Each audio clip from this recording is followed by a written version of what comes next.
21শে August grenade হামলার মামলায় তারেক রহমান ও লুৎফুজ্জামান বাবুসহ ৪৯ আসামির সবার খালাসের রায়ের বিরুদ্ধে রাষ্ট্রপক্ষের আপিল শুনানি বৃহস্পতিবার।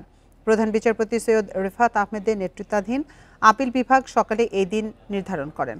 এর আগে গত বছরের ১ ডিসেম্বর সাবেক স্বরাষ্ট্রমন্ত্রী লুৎফুজ্জামান বাবুসহ ১৯ জনের মৃত্যুদণ্ড, বিএনপির ভারপ্রাপ্ত চেয়ারম্যান তারেক রহমান সহ ১৯ জনের যাবজ্জীবন এবং ১১ জনের বিভিন্ন মেয়াদের দণ্ড মওকুফ করে রায় দেয় হাইকোর্ট।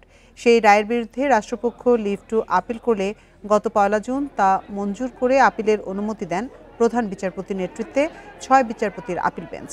২০০৪ সালের ২১ আগস্ট রাজধানী বঙ্গবন্ধু এভিনিউতে আওয়ামী লীগের কার্যালয়ের সামনে সমাবেশে শেখ হাসিনা সহ নেতাকর্মীদের উপর হামলা হয়। এতে দলটির নেতাকর্মী সহ ২৪ জন নিহত হন, আহত হন কয়েকশো নেতাকর্মী।